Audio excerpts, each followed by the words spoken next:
sometimes joke that my forays into health and wellness took a U-turn into wealth and hellness. I mean, everything that I just described, plus all of the other epidemics of chronic disease that we're experiencing as a society, they're not really surprising. They're not bugs in the system. In fact, they are really the expected and normal results of this Paleolithic genome that I have and you have and we all have, simply trying to cope with our lifestyle and our culture. Today's guest is Jeff Krasno, author of the new book, Good Stress, The Benefits of Doing Hard Things. Today, Jeff and I present you with a deep and beautiful discussion on the science and psychology of stress, the difference between good stress and bad stress, how to support your body in maximizing results from exercise and nutrition to ultimately create a daily lifestyle based around good stress that gives you more health, energy, connection, and resilience. Enjoy today's conversation. Live On, makes a liposomal kind of roster of supplements and nutrients that are just excellent, super high grade. And, the thing about the liposomal vitamins is that they're in these little spherical vesicles called phospholipids, which really mimic the cell membranes. And the tricky thing about vitamins is that oftentimes they're essentially broken down and not be bioavailable because your stomach, for very good reason, has all this hydrochloric acid and all these enzymes that are very, very useful for breaking down foods, but can also make kind of more typical vitamins, not bioavailable. So the liposomal or the lipospheric encapsulation of the vitamin is key for bioavailability and absorption right into the cell. The new science is super clear. Mitochondria are essential for optimum health and longevity. See, mitochondria are the battery packs inside all of your cells that create ATP, giving you cellular energy. And as we age, our mitochondria become damaged and dysfunctional, leading to low energy, brain fog, fatigue, and slower recovery from exercise. The good news is this supplement called MitoPure, created by Timeline Nutrition, can help because it supports your health at a foundational level by encouraging renewal of your mitochondria. MitoPure is a precise dose of a rare compound called urolithin A that helps your body clear out dysfunctional mitochondria and create new healthy ones, giving you more energy, better workouts, and more endurance to achieve any goals you have this year. MitoPure is the only urolithin A supplement on the market clinically proven to target the effects of age-related cellular decline and deliver increases in muscle strength and endurance without any change in exercise. Timeline is offering 10% off your order of MitoPure. Go to timeline.com/FitFatherProject. That's TIMELINE.com/FitFatherProject to learn more. All right, Jeff, welcome to the Fit Father and Fit Mother podcast. I am super pumped up to have you here. Hey, Anthony, thanks so much for having me. I've been looking forward to this, and I'm excited to connect with this amazing community that you've created. We're going to have a deep conversation today. We're going to have a conversation about stress, something that you are a massive champion of, and reframing this conversation, because when we say stress, most people immediately jump to the negative connotation of the thing that's like taxing me and draining my life energy and the things I want to move away from. And you are releasing this year in 2025 a book called Good Stress, The Benefits of Doing Hard Things. And you are proposing, as we're going to talk about today, that this framework of leaning into stress is pretty much as fundamental to health as anything that we could talk about, and is perhaps the antidote to our modern culture. So as we get into this, I would love for you to share a little bit of your backstory about how you came to this deep understanding through your own health challenges and why you decided to write this book today. Yeah, well, thanks for that opportunity because, like so many Americans, 5 years ago, I was suffering from a set of symptoms or presentations that I think we would consider pretty banal. So anodyne, I had chronic fatigue, I was brain fogged, I was insomniatic, I was irritable. I have 3 daughters and they don't waste an opportunity to try to, antagonize me in some ways. And I would knee-jerk respond to that. I would feel the need to check my phone all the time. I had very little concentration span, had a very hard time reading books. But then there were all these physical presentations, what sometimes I think of as insults to my vanity, the dad bod, so that layer of kind of adiposity around the middle and some visceral fat, and then some clinically named gynecomastia, which are the man boobs, which are not so pleasant. I was developing some other sort of stranger symptoms too. These kind of brown skin tags that started growing in like my armpits. Sometimes you see them on the back of people's necks. Yeah. And later in my journey, I found out that those were presentations of insulin resistance. So I was suffering from, what I kind of think of as the infirmities of modernity. But, we have normalized what is essentially abnormal, because these presentations 100 years ago would be as outside the box as like the rarest disease. I found out that what the rarest disease is called Stone Man syndrome. So this would be as rare as Stone Man syndrome, right? So, but I was just going along through life, like overworked, connected to all of my devices all the time, constantly traveling. Been a serial entrepreneur all my life. But then finally I had a wake up. I had a friend who hipped me to this little device that I wear on my triceps. And for those watching the video, they can see it. But, just for those listening, it's a tiny little disc that sits on my triceps that I self-apply. And that's called a continuous glucose monitor. And it measures your blood glucose moment to moment and dutifully bounces it to an app, which essentially gives you a dashboard into some aspects of your metabolic health, really your blood sugar levels. And lo and behold, I stared into the app aghast because my fasting blood glucose was 125 milligrams per deciliter. And not everyone will know what that means, but that really indicates the highest edge of the pre-diabetic spectrum and the lowest edge of the diabetic spectrum. But maybe even more severe than that, I would have these postprandial, so after meal spikes, of 250, 300 or more. So if I looked into the app, my blood sugar levels would look kind of more like the Swiss Alps. And that's not what you want it to look like. You want it to look like the rolling hills of Georgia, right? So this was a wake up. And I went to see my family doctor, who, subsequently gave me a series of blood panels and tests. And I was diagnosed with diabetes. And so this was a huge wake up call at 49 years old. And, the ironic thing was that I've been in the quote unquote wellness industry for most of my adult life. I founded a company called Wanderlust, which was a very, very large yoga and wellness festival. But, I sometimes joke that my forays into health and wellness took a U-turn into wealth and hellness because I found myself sort of wound up kind of in essentially what culture produces. I mean, everything that I just described, plus all of the other epidemics of chronic disease that we're experiencing as a society, they're not really surprising. They're not bugs in the system. In fact, they are really the expected and normal results of this Paleolithic genome that I have and you have and we all have, simply trying to cope with our lifestyle and our culture. And as soon as I understood that kind of propelled me on this journey to understand and untangle why we are so sick as a society. Damn. I mean, powerful. And it's fun to be with you today, 5+ years later, because we have the end product, or on the way, of a man who's figured out how to turn his health around and articulate it, what the problems are.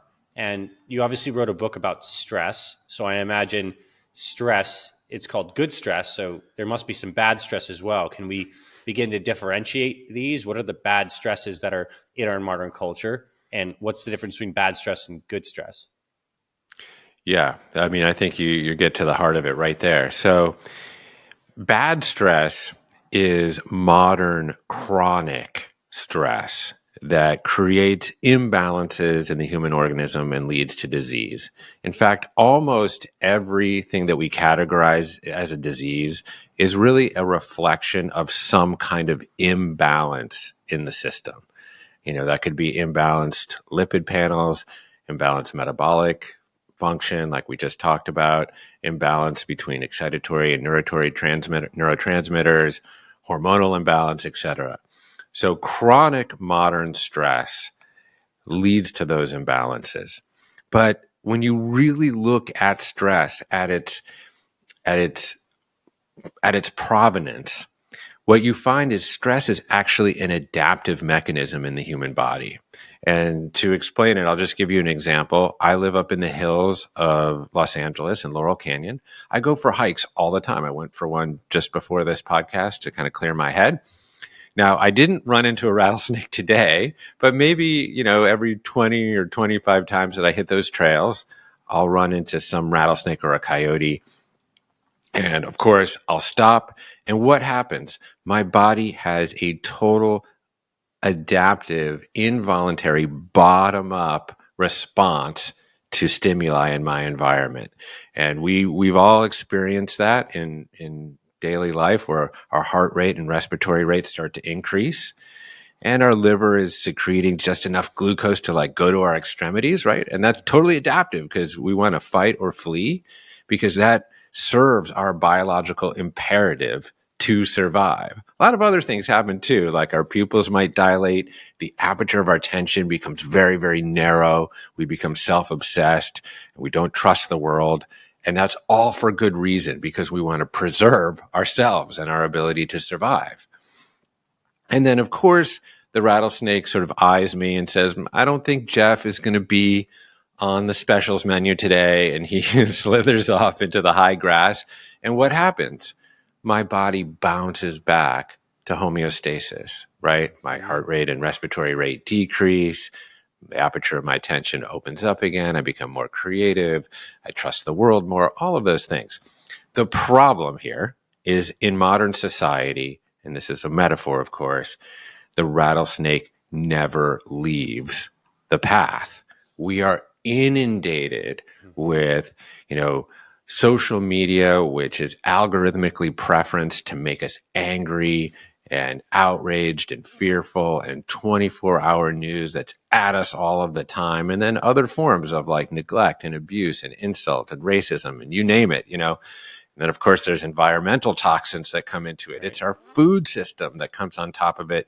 We are essentially a embodiment, many of us, of chronic stress. Mm-hmm. But we can use stress for our benefit.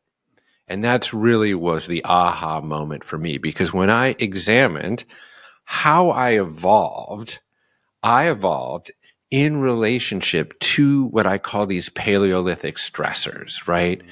Like a little bit of food scarcity at the right times, right? Exposure to fluctuations in temperature, lifting heavy things and moving my body throughout the day. This is essentially how Homo sapiens evolved for hundreds of thousands of years, our hominid ancestors for millions of years before that. And we adapted in relation to that environment. And so when you have, for example, calorie scarcity, not only does that keep you relatively lean, but it activates all of these other incredible pathways in the body that helps to clean up senescent cells and develop new mitochondria, et cetera.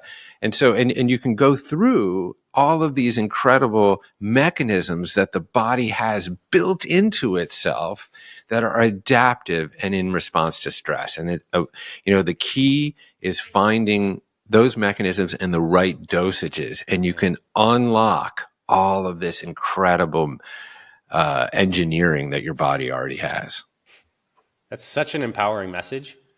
And for me, it also feels like a spiritual message, because it just shows that we're connecting to this innate intelligence in our bodies, connected to the environment and nature and the natural cycles and natural law. And so it invites a more integrated experience of health and the possibility of sovereignty and breaking free from a cycle that has so many people trapped. And I'm thinking about, we're going to get into some of those good stressors because you have these laid out nice and categorically. Before we get there, though, for someone listening to this who's on a health journey or as someone in their family that still is kind of caught in the current of bad stress, what do we focus on first? And let's say someone's not sleeping well. They know they're not eating that great. They feel a lot like you did, where the mind is very scattered, constantly checking things. They feel like they're totally tapped out. Like, where, before we add more stress to the system, I imagine, and this is an assumption, it might not be true, that we work on cleaning some baseline restorative aspects up. Like, where do we start to get that health back? Do you know what I'm asking? Yeah. Well, yes, certainly there are a lot of very specific protocols that we can adopt, and we should. But we always have to remember that every experience of being alive happens through the prism of our mind and our psychology. And, I find that emotional regulation often gets kind of short shrift in the biohacking world, because you need to be able to move yourself back into some form of psychological homeostasis, to center yourself if you're going to lay the foundations for physical amelioration. So if you can't sleep, for example, which is absolutely foundational to essentially every process in the body, I mean, we could go through them all, but if you can't sleep, then you're not going to be able to make great decisions, probably get the workout that you need. You're going to become more insulin resistant right away. You're not going to clean out some of the senescent cells, the beta amyloid plaques, what the lymphatic system does at night. You're not going to be able to restore. You're probably not going to be able to build as much muscle, et cetera. So being able to emotionally regulate and in some ways, I think connected to that is being able to really embrace the idea that change is actually possible in your life. And for years, I had a really strange, kind of both wonderful and treacherous upbringing. I was a super chubby kid that was getting moved around all over the world with my parents. So every 6 months, I was in a new school, in a new country, in a new language, trying to make connections with people, trying to essentially fit in. And the product of that was essentially endless people pleasing. And I became just a chronic people pleaser, and that I carried that rucksack into my adulthood. And I essentially, until I was 49 years old, just thought I lost the genetic lottery. That was the story I told myself about myself, that I was the chubby kid that would do anything to be liked, that would never really fit in. And I always had to essentially compromise my authenticity in order to make connection. And really that my fate was written in sort of the stars of my genetics. And I had to wake up to a new story about myself. And, that took a lot of, I sometimes call it my biopsychosocial intake form. I had to do a deep moral and spiritual inventory of myself to understand, what had scaffolded my identity, and then tear that down and recreate a new story about myself that embraced change and agency. And so this is a little bit spiritual. It's not like, let's jump into the ice bath for, 2 minutes. Let's get into the sauna. Let's get a fasting routine. Actually, I candidly think that all those practices are quite spiritual too. But there is something on the emotional regulation side that I think is very, very important that happens first. Super powerful. And the emotional regulation, to be very specific, is tied to a core wound story that we've all developed. And you shared yours based on your upbringing and moving around, the people pleasing. My story and the core wound that I developed was losing my dad very young. He passed when he was 42. I was 9. I had this period of my life in early childhood where, one, I saw him sick, and two, I never felt good enough. I lacked this degree of affirmation from my father. And so the compensatory aspect of my personality was this really hard charging, very strong willed, I will prove that I'm good enough. I Mm. brought that into competitive bodybuilding. I brought that into building a business. And I built a very substantial ego around this pain Yeah. of hard charging and striving so hard until it got to the point where I broke down, literally almost killed myself from a skiing accident that I caused from hard charging bullshit, as well as just like was running myself completely ragged. And I moved into surrender and then got to understand the balance of these things in the narrative story. So I guess the encouragement here for everyone listening is, if you've been struggling with the ability to stay consistent, and you know there's something deeper under the surface that you haven't really shined light on, like looking into the narrative story that you've told yourself, and these limiting beliefs are essential for creating the basis of stress resilience when you're actually authentic, when you shine light into those dark places. And that translates to biology, as we're going to talk about parasympathetic tone. There's a lot of really cool research that you're probably very familiar with, that when you actually address some of these psychological core wounds, your mitochondria even function better. You have epigenetic changes that happen where you're expressing the healthiest version of your genes, let alone the benefits to your immune system when the cortisol is not pumping through all the time. So massive and really cool that we started here. I absolutely love that. Yeah. Can I just comment on your story for a moment? And thank you for sharing that. I have read about your story, and of course I'm so sorry about the loss of your dad, but like, you've been able to essentially transmute something that's very, very painful, that might be considered post-traumatic stress, into post-traumatic growth. And that's incredibly powerful.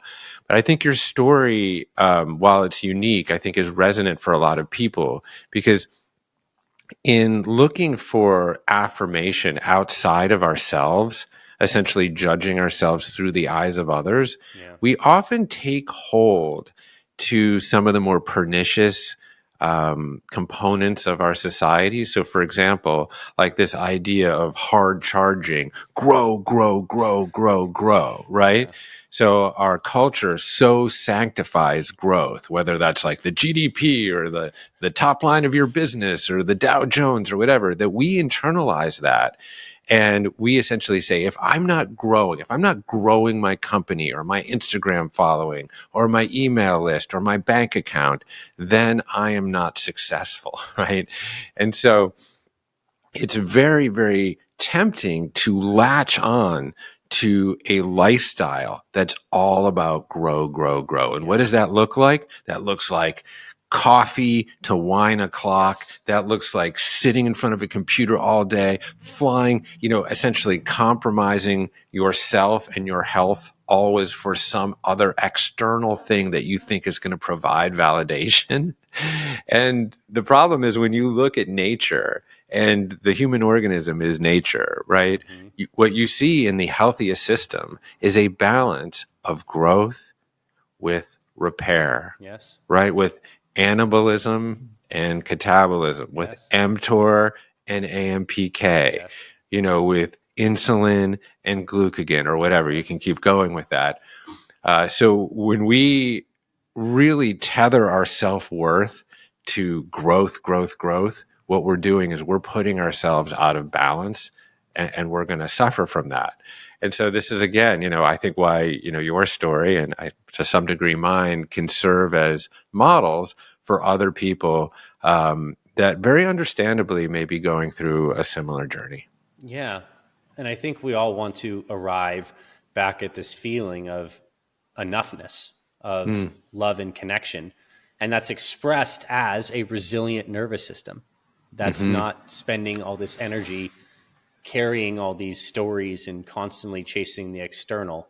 And this is so like right in the face of the entire fitness industry, which is very much propped up on chasing an external ideal and working harder to do more that actually leads to less. Like, I unfortunately know a lot of stories of people in Arizona who are hard charging, successful people doing high intensity interval training, go into the gym, who've had heart attacks in their 60s, right? Yeah. So that obviously doesn't work. Now, what kind of things do you do on a daily basis? These could be practices or understandings to give your body the support before we add like the stressors, which might be like the training and the cold plunge and the heat. Like, how do you approach your life nutritionally? Perhaps maybe we start there very specifically to give yourself the most resilience and give your body those inputs of the needed building blocks for great functioning. Yeah, so this was obviously a major change that I had to make in my life.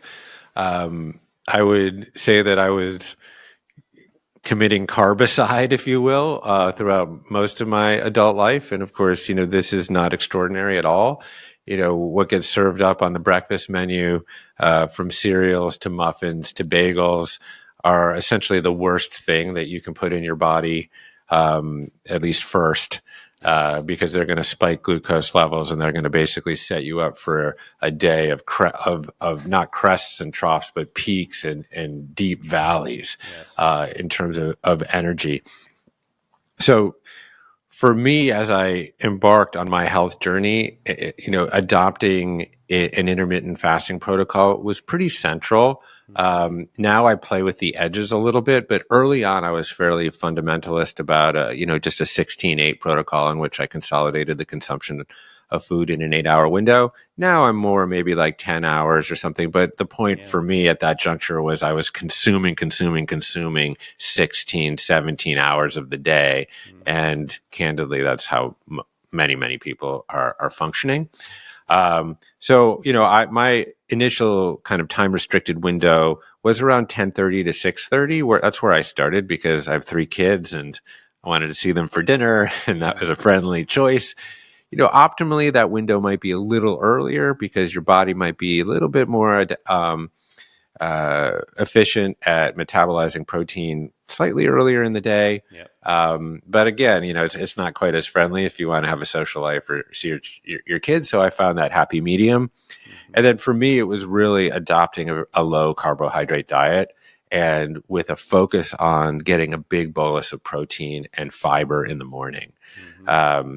So initially, there's a guy named Will Cole who hipped me to this notion of ketotarianism. So I really needed to heal my gut. So I initially kind of adopted a sort of low glycemic, but pretty heavy vegetable diet to essentially get more fiber and get my gut going again. And then over time, I started to introduce more kind of regeneratively grown and grass-fed, grass-finished meats, and that's kind of where I am now. And I think now I'll probably eat between more of like a 10 and 7 p.m. window.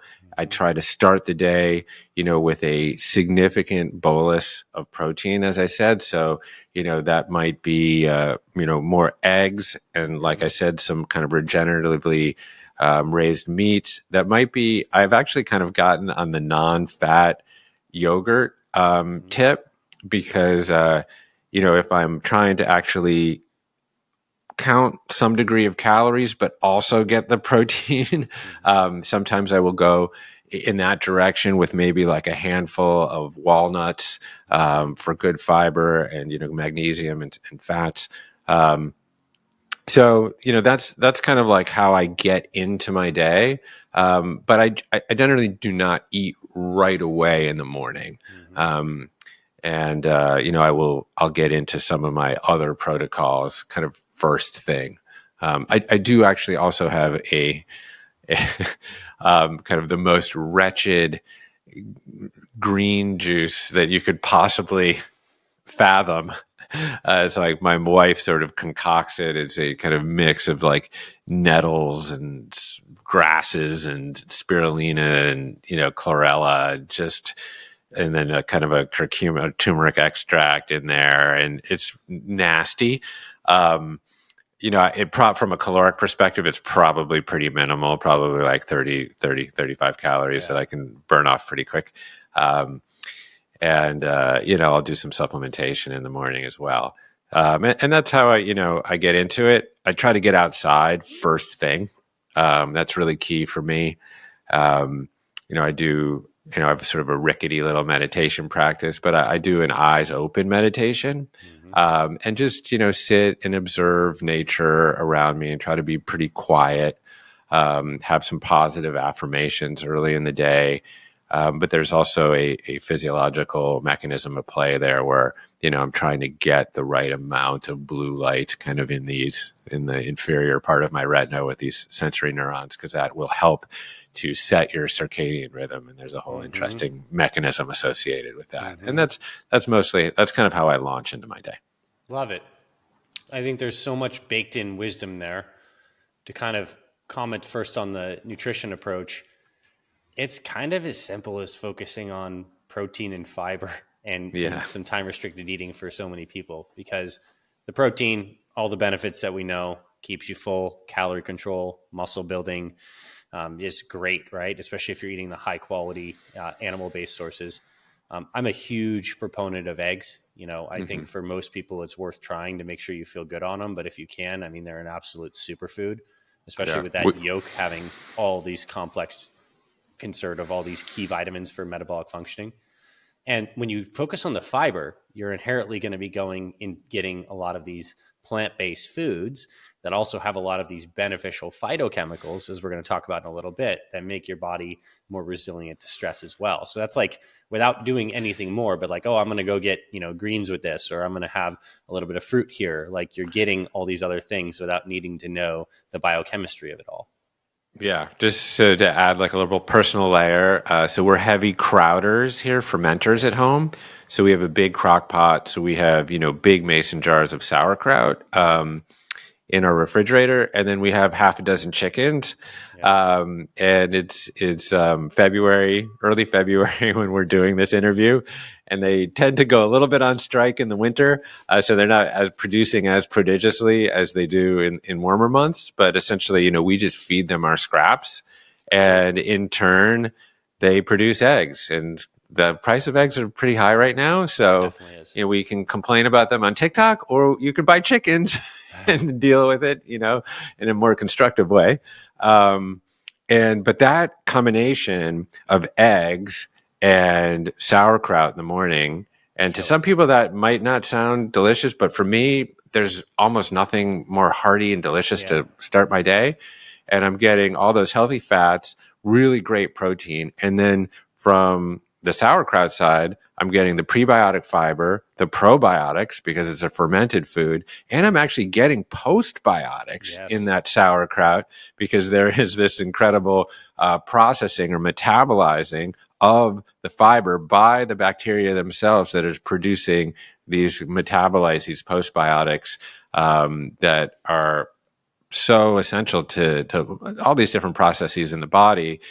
And, if I have that, I candidly won't, I almost have to force myself to eat later because it's so filling. So I have so much satiety from that meal.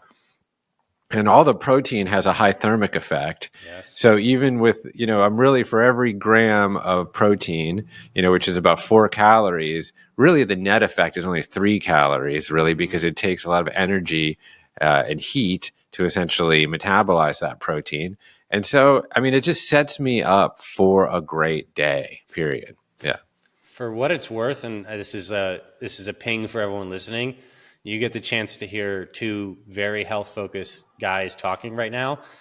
The combination of kraut and eggs is something that happens in my house almost every day, every other day. This morning I was eggs, and I make my own homemade coconut kefir, which is a probiotic-based drink as well. But probiotics plus eggs in the morning, wow, phenomenal. And another plug for what I think is a true superfood is some cacao. Like I have some raw ceremonial grade cacao, which is the dark chocolate that's so rich in polyphenols and magnesium and minerals, a gentle amount of stimulants. So I had some cacao today, a bunch of eggs, and some kefir, and I wouldn't need to eat for hours. So it's really, really cool. Yeah, I'll throw one more on there. Is that we're avid sprouters, so we're crowders and sprouters. Nice. So we have a lot of mason jars around, and sprouting is the simplest thing ever, and so fulfilling kind of not just physiologically, but psychologically, because just in basically 5 to 7 days, you're growing pounds of the most nutrient dense organic food in the world. Yes. And the volume is significant. So again, for satiety purposes, and I love the taste of sprouts. For some people, you've got to acclimate to it, but it's got, all the sulforaphane and all the other kind of phytonutrients. And it's so easy. It's so easy and fulfilling to do. So, I will also layer some sprouts on there from time to time, or a sprouts and avocado. Yes. We're also fermenters. So my wife makes these incredible seed crackers from the leftover, the starter that we have. So with some chia and other nuts, chia is kind of the binder, and with some avocado and some sprouts. Oh man, so good. If you're a coffee lover, you know that not all coffee is created equal. Most coffee today is loaded with pesticides, mycotoxins, and heavy metals, things you definitely don't want in your morning brew. That's where Life Boost coffee comes in. It's the only doctor-backed coffee that's pure, safe, and packed with flavor. Life Boost Coffee Trust Pure process screens for over 450 toxins, so you're getting a clean, low-acid coffee that's gentle on your stomach. Their beans are USDA certified organic, single origin, and grown without pesticides at high altitudes, meaning more antioxidants and a rich, smooth taste. Life Boost also offers a decaf option made with the Swiss water method, so you can enjoy a pure chemical-free decaf that's just as delicious as the original. What really sets Life Boost apart? It's doctor-crafted, trusted by health professionals, and delivers on flavor without the bitterness or acidity found in other coffees. You'll taste and feel the difference with every sip. Visit lifeboostcoffee.com/fitfamily and use code FITFAMILY10 for 10% off your order. That's lifeboostcoffee.com/fitfamily with code FITFAMILY10 for a healthier coffee experience. Decaf included. I promise you'll absolutely love it. What I love about the idea of you introducing sprouts is it's not like someone needs to completely change up their nutrition plan. There's something that you can just strictly add in on top of anything. Any breakfast you're having, throw sprouts on top. Any salad you're having, throw sprouts on top. Any protein you're having for dinner, throw sprouts on top. And your health benefits tremendously, especially with those broccoli sprouts, which have the unique compound of sulforaphane, which is as good of a longevity compound as basically anything that we know of. Anti-cancer benefits. They're delicious, high nutrients, low in calories. So amazing. Now, talk about some supplements that you might take. And I know you've been around the block for a long time, so tried a bunch of different supplements. So there are different forms of supplements that you prefer, brands as well. I'd love to hear about that. Yeah, absolutely. So we've been partial to liposomal supplements for a really, really long time. My wife has these little packets on the kitchen table, probably for a dozen years. And we take them in a very kind of esoteric way. She just rips it off and sucks the vitamin C right out. But you can put them in a shot glass, and you can mix them with water if you want. But we the Live On makes a liposomal kind of roster of supplements and nutrients that are just excellent, super high grade. And the thing about the liposomal vitamins is that they're in these little spherical vesicles called phospholipids, which really mimic the cell membranes. And the tricky thing about vitamins is that oftentimes they're essentially broken down and not bioavailable because your stomach, for very good reason, has all this hydrochloric acid and all these enzymes that are very, very useful for breaking down foods, but can also make kind of more typical vitamins, not bioavailable. So the liposomal or the lipospheric encapsulation of the nutrient of the vitamin is key for bioavailability and absorption right into the cell. The actual phospholipid, I think, is actually, aside from the vitamin itself, is actually quite good, beneficial for the cell too, right? So, so you get that added benefit. But the vitamin C for us has been the OG, like that's been on the kitchen counter forever. And of course, humans are strange in that we don't make our own endogenous vitamin C. Other animals do, so we have to get it exogenously in diet or in supplementation.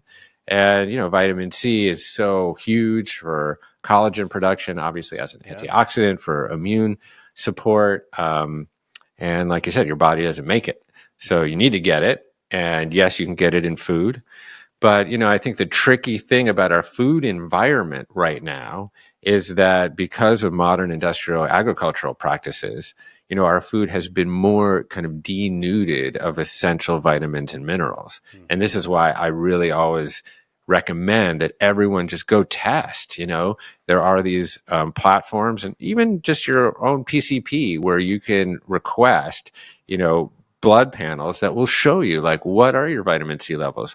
What are your magnesium levels, for example? That's another big one that I take liposomally through Live On, because magnesium is so essential to all of these enzymatic reactions in the body, for bone health, for metabolism. I mean, it goes on and on and on. And some uncanny, you might know, but some uncanny percentage of Americans and people in the Western world are deficient in magnesium. It's estimated to be like 70%. Yeah, it's crazy, right? Yeah. And of course, magnesium is also going to be an electrolyte, so it's water soluble when it gets into your blood, and it's going to be able to serve those purposes of an electrolyte. It'll actually help your muscles, relax. And so, a lot of people like to take that at night. I think Live On has the L-threonate. There's like a bunch of different kinds of magnesium, and they have different, slightly different, modes of action with them. But the L-threonate is a very, very high quality nutrient. So that's a big one.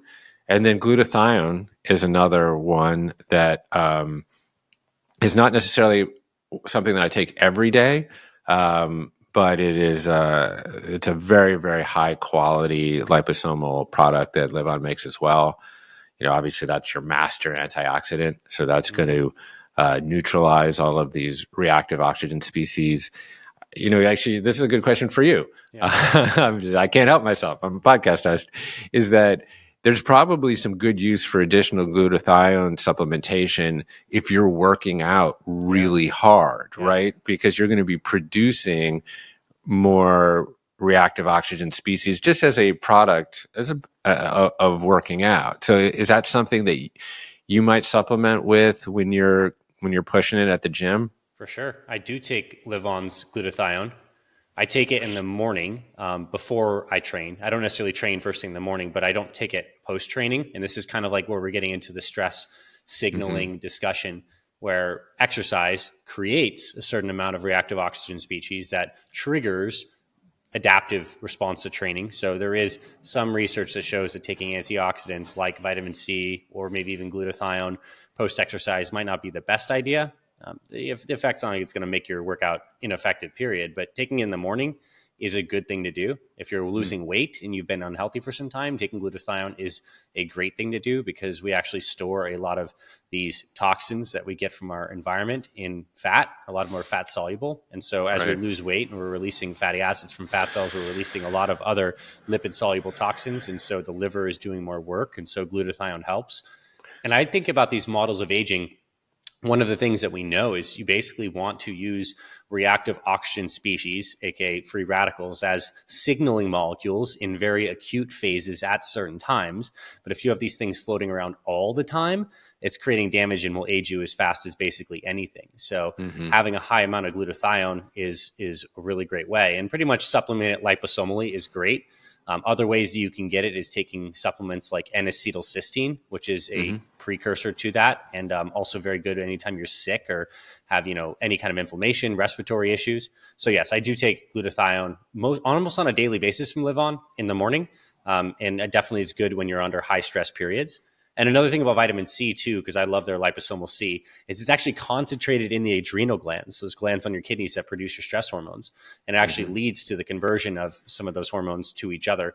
And so you burn through it a lot when you're stressed. So that combination is really, really beautiful. And again, a small plug for not necessarily taking it after exercise, but away from it. And it's kind of the same story with cold plunge, right? It's anti-inflammatory, can block some signaling molecules. There's some research that can block hypertrophy from exercise if you do it post. So I think taking these antioxidants like away from training, ideally first thing in the morning, is great. And if someone's thinking, oh, I train, right after I get up in the morning, then I don't know, maybe take it like late at night, like, or with dinner. I don't know if there's like really hard science on what the window is, but my take is you probably have like 4 to 8 hours after your training where it's not the best idea to introduce a lot of exogenous antioxidants. What you get from food is fine, but a high dose glutathione or high dose vitamin C will definitely reduce that oxidative burden for that short window. Great info. Yeah, thanks. Appreciate it. Yeah, I will also take a B complex. And there is a live on liposomal B complex product. That is also excellent. Key for red blood cell formation and by extension energy creation, right? Because we need red blood cells to get the oxygen to the cells for cellular respiration, but also for stress management and for skin and hair health and nail health, etc. So yeah, you need to get your Bs and but I think what you were poking at before, which are sort of these adaptive responses to the right amount of stress, is interesting because we know when we have like a very, very intense workout, right? That is going to, in the short term, stimulate some inflammatory cytokines, right? We'll get like a burst of like interleukin 6 or something like out of the gates, but then there is a compensatory response to that short-term acute stress that is actually beneficial. And this is like the basic concept of hormesis, right? The right dosage of stress confers a physiological and also psychological benefit. Obviously, the most obvious place we see this is when we, overload a biceps muscle or any muscle really, but a biceps muscle, let's say. What happens? We tear the microfibers in that muscle. And then, of course, the body in its miraculous design has an adaptive response to that where it stimulates the activation of these structural proteins, myosin and actin, provided that you've eaten the proper amino acid building blocks and you give it enough rest. What happens? It grows back bigger. Muscle protein synthesis, hypertrophy is really a stress response. Yeah. When you boil it down to it. I mean, it's also like, look at, deep breath holds or even, high intensity exercise that triggers some level of hypoxia, right? Yeah. So you don't want full hypoxia, right? That's not good. But the right level of oxygen deprivation, it stimulates, these little chemoreceptors next to your carotid arteries are like, on the lookout. And when they see kind of a buildup of carbon dioxide, which is called hypercapnia and a sort of a dearth of oxygen, hypoxia, it will stimulate EPO, essentially this protein that then tells the body to make more red blood cells. So then you have more couriers of oxygen to your mitochondria, and then your mitochondria just become more efficient. They become better energy producers in response to the right amount of stress. I mean, it's just kind of amazing. And the body is like literally riddled with these mechanisms. And once you start unpacking them, you're like, whoa, stress actually can be really, really beneficial in the right doses. I mean, I was thinking about the profundity of that, and I actually just literally got chills. Like when you really embody that understanding, it shapes how you approach parenting. It shapes how you approach your daily lifestyle. A couple random assorted thoughts on this. Back to the biceps curl. You could lift a really heavy weight and that'll create that mechanical tension that creates the micro tears that leads to stress response.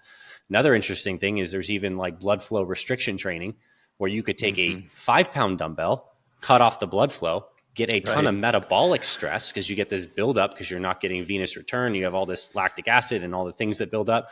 Even though there's not a lot of tearing of the mechanical muscle fibers, the muscle can still grow just from metabolic stress. So if that just tells you there's many ways to stress and you get benefit. The bones, when you strength train, they get stronger because they have tension moving through them. And that stimulates, the osteoblasts to build new bone. Our kids, when they're being raised well, they're getting the right amount of challenge with the backdrop of support, and then they can thrive. I think when we have things break down is when kids don't have the right support or safety or, nutritive backdrop, and they get stressed. Then you have deep breaks and big trauma patterns. But if you have a high amount of social support in the back of you, which also brings in the importance of community for this whole stress picture, you want to be challenged, and you challenge and then you grow. I think that's even the thing when I look at my most significant moments. I told about my dad dying, skiing accident. Like, these things were massively stressful situations that were my biggest growth opportunities. So this is just how it works on a mental, emotional, physical, spiritual level. Like, we must encounter stress. And then the process of doing it consciously, as you're telling us here, is ultimately probably the only real growth hack, if you will, is leaning into this, getting your nutritive support, and then stressing yourself consciously. Yeah. Well, Anthony, I'm so glad that you made that connection between physiological stress and then psychosocial stress too, because we tend to, like, for example, avoid stressful conversations, right? Yeah. But then when we avoid them, we actually never make any progress. And, sometimes, leaning into those really thorny, difficult conversations yields these incredible epiphanies on the other side. Yeah. So it's not just, stressing a bicep, or so sometimes I call it like diving into the ice bath of a stressful conversation, right? And there's techniques for that too, just the way there's our techniques for, lifting weights in the proper way, or, the right, duration and temperature of a sauna. There are also techniques for having stressful conversations. And the thing about all of these protocols is that we've so denuded our lives of stress, particularly in the last 50 to 70 years, but since the Industrial Revolution, that at every turn we've engineered our lives for convenience and ease. My thesis is, like, this is leading to a lot of inconvenient dis-ease, right? Sure. And so now we actually have to self-impose some of these stressors in order to align with our biology. Essentially, what's happening is culture is hijacking our biology, sometimes on purpose and sometimes for profit. It's like these big food companies, they have scientists that will study human biology and essentially leverage our own biology against us to essentially sell their product. And, listen, I'm not here to call people out. I'm a builder, not a deconstructor. I like building things, not poking holes in things. So I'm just like saying, like, hey, just be aware that, yes, there are biochemists that are trying to essentially engineer foods to hit your bliss point, such that, all you want to do is eat these shelf-stable, nutrient-deficient foods. But just with that awareness, then you have the agency to make choices that are better for you. And a lot of those choices, come down to leaning in to a little discomfort and inconvenience.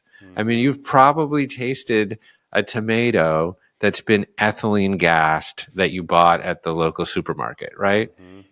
It tastes like nothing. And then you've also probably tasted the tomato that you grew in your own backyard. But in order to have grown that, you had to cultivate the soil and get the compost and build the garden bed and plant the seed and nurture it and prune the plant and give it the right amount of water and give it the right amount of sun, or effensure that it gets the right of sun. And all of that inconvenience, what does that yield? The best tasting, juicy, fecund, efflorescent, sweet tomato that you could possibly have. And, this is the real ease in life that we're looking for. We're not looking for, like, hey, I just want to collapse on the couch in my thermoneutral environment and binge Netflix and eat Chubby Hubby all night. I mean, I've done it, and it is a delicious pastime from time to time, but it really is not the true ease we're looking for. We're looking for a different kind of ease, candidly, and that comes, doesn't come for free. It requires a little bit of inconvenience and stress. So perfectly true. I resonate with this so deeply. And I look into what's right around the future. If we think things are easy now, let's imagine 10 years into the propagation of AI systems and robotics into all areas of our life that automate tasks, take care of a lot of processes. Like, I'm not saying I know where it goes, but I imagine like we have more technology power to like take away more things that humans could be working on, which I could see going into a couple different directions. One, it could lead to like the most hyper extreme Netflix binging crappy life possible, where you're hooked up to VR glasses, getting your junk food delivered by Amazon, and getting some kind of stipend check delivered to you every month and slowly wasting away without purpose. I can see part of the antidote to that would be people starting to like get back into their hands in soil, like to start to have technology to like grow food closer to home and do small creative projects where you're there end to end working on inputs that are actually meaningful. And for humans, food and growing, I think we're of humans, we're earthlings, which means we must be connected to the soil and then the food and the systems that come from that. Man, there's a lot of things around the corner that are going to make things even easier. So stress, leaning into stress seems really important, more important than ever. Yeah. I mean, I think the issue here is that technology and culture move at a pace so much faster than evolution. Essentially, like culture is fast and evolution is very slow. I mean, sometimes I wonder if we had 100,000 years, would we adapt just to eating Twinkies all day? I don't know. Maybe. But, in the meantime, what, I get concerned about is we all turn into those characters like in the movie Wall-E, where we're essentially just big blobs, staring at screens or into VR glasses, sitting all day long in temperature neutral environments, tapping things on an app and getting food, delivered to my desk, before we're even done with this podcast. I mean, that's really kind of where we're living. And this is just simply at odds with our engineering, period. Yes. Yeah. We're here to be creative. I remember in university, I was in the psychology department, and there was a professor from Harvard that came by and shared a couple of things that stuck in my mind. He says that one of the traits or values that's most associated with happiness is your feeling of agency, like your ability to feel like you are an effector as opposed to the opposite, being a victim. One, and then two, that people are happy when they control the end-to-end process of something and they're involved in all stages. The least happy people are the people that work in one little cog of the system and just put the one little button on the widget and then never get to see the whole process, meaning we're meant to work and to bring things into completion. And I think this is where it becomes spiritual. It's like we are a reflection of the great creator of all, in the sense that we are also here to create. And one other thought that comes from this as well is we have a broader culture, which we can see there's a lot of unhealthy influences that have led to the massive chronic disease and the depression and all this. But our families are also like a microculture that we do have influence over. And I think this is where there's a lot of weight behind what it means to be a parent in today's day and age, is because we can create a culture that creates strength in our kids that carries that into the next generation. So they're not just going to be at effect of the field that's out there. They can be sovereign and create. And I think we're going to see a big fracture of people who kind of get stuck in the current and go the Wall-E direction, and others that really start to like take this ancestral understanding and integrate it into modern technology and really feel sovereign and powerful. And I think it comes down to families, culture, and parenting. And that's why, you're talking to the fit father, fit mother guy. So I feel very passionate about this, and I think it's so true. Yeah. Well, I also think that there is a direct connection between the self-imposition of a lot of these stress protocols and actually becoming a better parent. And they're surprising in some ways. I mean, we talked a little bit about fasting, and certainly there are tons of physiological, pleiotropic benefits to fasting. Could be some calorie restriction, could be some ketosis, could be some autophagy, etc. But just because I consolidated all of my food in an 8-hour window didn't mean, particularly when I started, that I didn't get hungry at like 9 p.m., right? I would still get hungry. But because I became essentially a disciple to that particular practice, I didn't just mindlessly wander to the pantry, to get some chips or, I actually was forced to analyze the nature of the hunger itself. Yeah. And in doing that, I had to untangle, was the origin of this hunger a biological need, or was it an emotional desire? Mm-hmm. Did I really need to go eat that cookie for my biology? I mean, 99.99% of the time, no. I've got enough warehoused energy to be just fine for quite a few weeks, if not longer. So really, what was I doing? I was eating my feelings most of the time. Someone had insulted me, something wasn't going great at work, I was bored, whatever, go down the line. And sort of really unpacking that helped me to find that space, if you will, between stimulus and response. Viktor Frankl has that quote, which is, between stimulus and response, there is a choice. In that choice, or there's a space. In that space, there's a choice. And in that choice lies our liberation and our freedom. And that fasting protocol helped me find that space between the stimulus, which in this case was the hunger, and the response. And that began to punctuate or spill over into other parts of my life, right? So what other stimuli are stressful? Well, your kids, right? They might be behaving in a way that is unacceptable or being obstreperous or, whatever. And instead of having a knee-jerk reaction to that annoyance, I actually had the space available to me to examine it more rationally and say, oh, what is the provenance of their behavior right now? And what is the most appropriate response? Were they bullied at school? Are they having a hard time with their homework? Has their love life gone off kilter? There are all of these questions that I could ask instead before of having a reactive response as a parent. Yeah.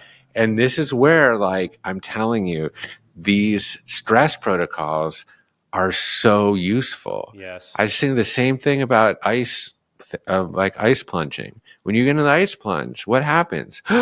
Right? Big gasp, involuntary bottom-up stress response, epinephrine coursing through your veins. I feel it here in my neck. I want to have a panic attack. Well, I don't want to have a panic attack. I feel like I'm having a panic attack.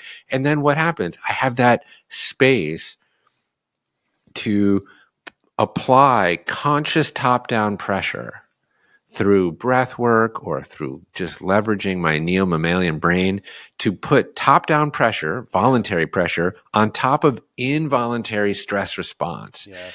And if you can train yourself in that emotional resilience, it's great in the ice bath, sure. Yes. And there's great metabolic benefits and there's great dopamine production. But where it's most potent is out of the ice bath. Right. It's when you're facing a challenge as a father, or as a kid caring for your parents, or in traffic, or at the dentist, or anywhere that you might inevitably run into stress. And this kind of harkens back to where we started, which is how important that building your capacity for emotional regulation, for that ability for you to move yourself back to center, back to psychological homeostasis, so that you can be a better dad. Damn. That you hit on something really deep. Again, I'm really impressed. And I think this word that really jumped out to me that kind of embodies that is this idea of reactivity. If someone can assess how reactive they are right now, generally your reactivity level, and you're over 5, so 10 would be incredibly reactive, everything triggers you, but 5 to 10 is you react to a lot of things. It's, I think, a good indicator of your psychological and probably your physical stress or lack of resilience. And when you can move that down through any degree of mindfulness practice, fasting triggering the mindfulness of your hunger cues and signals, cold plunge triggering the mindfulness of your built-in stress response to a very serious cold. Meditation being a mindfulness practice of observing the patterns of your thinking. All of that translates to more resilience and more joy. And I think if you look at any of the great spiritual traditions, I'll reference Judeo-Christian right here. If Jesus says to turn the other cheek when you're slapped, there is no way that that could be possible. And that metaphor could be possible if you're in a reactive place. You'd want to turn and swing back. But if you're rooted in resilience, because you have this stimulus and response, the space there, and you can actually choose and respond to all things lovingly, which again just reinforces that loving behavior in the next place, which leads to the fruits of the spirit of joy, peace, calmness, connection, real strength, not like the fake kind. And the one other thing that came up for me, particularly with the fasting example of you being hungry at night, it's like when you understand that you're playing this deeper game of actually recalibrating your whole relationship to stress and to triggers, you recognize that the pain of actually saying yes to that desire for the ice cream or chips at like 9:00 is that you are taking one thing now, one coin, and you have to repay two later. And the two that you have to repay later is because the pattern gets deeper grooved into your psyche. And it will also need to be repaid in all the other areas, because the next time the notification pops up or your kids now, trigger you and you becomes that, it compounds, maybe even exponentially. Maybe you need to repay 3 or 4. And so this is against the natural bias of the human psyche that wants to focus on the short term always. And we are tough at looking at the long game. But if you start to understand that all of this is this practice of becoming more mindful and actually investing in the long term and building overall life resilience, that's where I find my deepest motivation with my health now. It's far beyond just the body and how it looks. That's just a byproduct of living this integrated life. Yeah, beautiful. I think there's a lot of different ways one can gauge their own emotional resilience or triggerability. Certainly, like you can ask yourself, how angry or reactive do I get in traffic? For example, sure. Just something banal. And, you kind of alluded to Jesus and, whether it's the Sermon on the Mount or whether it's there on the cross, forgiving them for not knowing what they do, forgiveness, for example, is a really good metric for, how emotionally resilient one can be. And it's not that different than traffic. Like if someone cuts you off or does something much worse, is your immediate reaction to lash out at them? Or have you been able to cultivate the capability spiritually, emotionally, psychologically to find that space and just recenter yourself, right? And walk in the footsteps of the ascendant host if you want, but really just be the best, live within your highest principles, right? And, yes, this is endemic to so many different practices, Stoic practices, Buddhist practices as well. But yeah, I think that, this is really, where the spiritual rubber meets the hard asphalt of reality, right? It's like, can you, for example, absorb an insult? This is its own form of hormesis in a way, right? And of course, the best way of disarming an insult is actually to absorb it and be unaffected by it, right? And so can you build your psychological immune system that way? Right? We all know how we build our physiological immune system. It's actually same deal. Yeah. Adaptive response to stress. So there is a pathogen out there, a virus, a bacteria, comes in generally, through, it comes in a variety of different ways. And, we have this incredible immune system, this sort of floating brain and these cells that are on the lookout for insults, essentially. And when it runs into one that it considers as foreign, it spins up these proteins until it finds like the right one, and we call that an antibody. And you build your in that case, your physiological immune system such that your body actually remembers that thing and can activate those B cells and T cells, et cetera, at a later date. It's not that different with your psychological immune system. Can you build up a little bit of tolerance and resilience to insult through the right exposure to it, such that you become unmovable? This is one of the great challenges. Can you forgive someone? That's often starts in the head. It has to migrate to the heart, right? Yeah.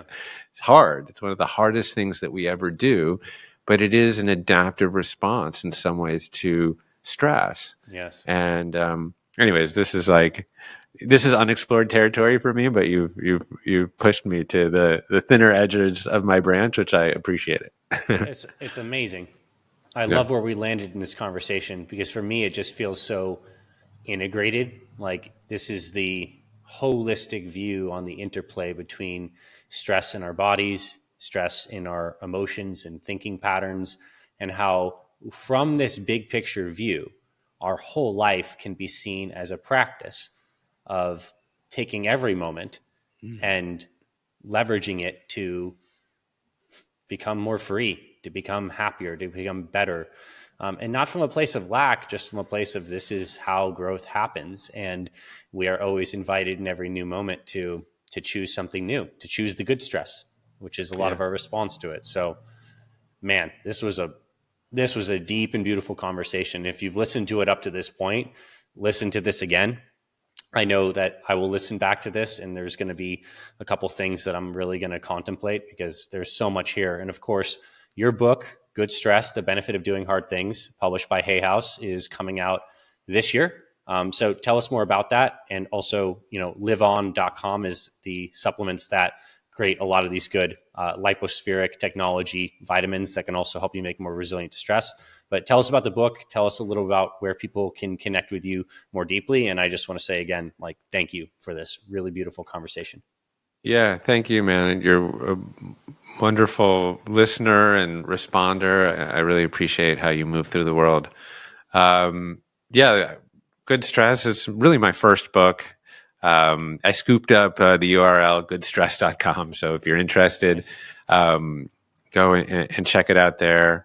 There's a lot of kind of spiritual content in there, but then quite a bit of very actionable protocol that I think you can apply to making your life better. And these are the protocols that are a product of a lot of research and a tremendous distillation of other people's wisdom. And I think they have broad application on personal health, but also societal health. So I hope people check it out. I also want to shout out Live On. They were the lead supporter and sponsor for really my latest greatest dream, which happened this past weekend. It was called Luminescence. It's a women's health and longevity conference. So I live and I lovingly call it my estrogen footprint. I have 3 daughters, my wife, and a half a dozen chickens. So I am the rooster on the property. But I owe a tremendous debt to my girls, and also to a whole host of female doctors who really shepherd me through kind of some of my deepest, darkest moments, and have shared so generously with me about my health. And I feature many of those female doctors on the podcast, but they were all at this event called Luminescence, and that was supported by Live On. So I'm very grateful for that. And I have a platform called Commune. Yeah, it hosts podcasts and also features kind of master classes from incredible functional and integrative medicine doctors. And that's at OneCommune, commune.com. And man, I so appreciate being with you, and really, really, truly enjoyed this conversation. It was really exhilarating, and I felt just right here completely. Me too, brother. Thank you so much, Jeff. We appreciate you. Thanks. Thanks for listening to this week's episode of the Fit Father Project podcast. If you love what you heard, please rate and review our podcast on Apple Podcasts. It really helps spread this show to more men who need this valuable info. To watch full video episodes of this podcast and other motivational videos to inspire your training and more, visit our Fit Father Project YouTube channel. It's free and everything's made for busy guys over 40 like you. Visit youtube.com/Fit Father Project to get access to our entire video library. And finally, if you or someone in your life is interested in becoming a fit father or needs help losing weight, building muscle, and living healthier after age 40, then visit fitfatherproject.com where you can see our proven programs, supplement line for guys 40 plus, and free meal plan and workouts to get you started. This is Dr. Anthony Balduzzi signing off. I'll see you in the next episode.